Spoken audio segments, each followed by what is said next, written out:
হিন্দিতে একটা কথা আছে, নাচ না জানে আঙ্গন টেরা।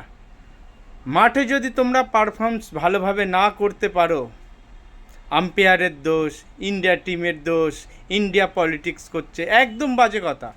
খেলতে গেলে মাঠে ময়দানেই খেলতে হবে। আফগানিস্তান আজকে চোখে আঙুল দিয়ে সেটা বুঝিয়ে দিয়েছে। আপনার খুব অহংকার ছিল না?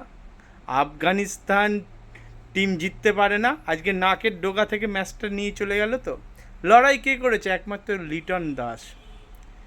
জীবনে আপনারা কোনো দিন বড় হতে পারবেন না যতদিন অহংকার ত্যাগ না করতে পারবেন। আর ইন্ডিয়াকে কি বলতেন? আমরা কলা গাছের খেলা দেখব। তা কলা গাছের খেলা দেখুন, ফাইনাল দেখবেন। কলা গাছ ফাইনাল দেখছে, অস্ট্রেলিয়াকে দিয়ে দিল তো আফগানিস্তানের মতো টিম। উগ্রতা মানসিকতা যতদিন আপনাদের না যাবে ততদিন আপনারা জিততে পারবেন না। আর সত্যি খেলাটা একটা ভদ্র মানুষের খেলা, যেটা বাংলাদেশের টিমের নয়। বাংলাদেশের টিমের প্রত্যেকটা প্লেয়ার উগ্রতা, তাদের দর্শক পর্যন্ত উগ্রতা দেখায়, এটা একদম ঠিক না।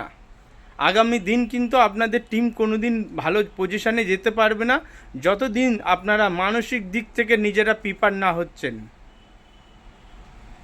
আপনাদের শেষের দিনটা শুরু হয়েছে। আর দেখে রাখুন এই আফগানিস্তান টিম কোথায় গিয়ে দাঁড়ায়। একদিন এরাই বিশ্ব চ্যাম্পিয়ন হওয়ার দাবিদার রাখবে, আর আপনারা এইটাই কলা গাছ কলা চুষবেন।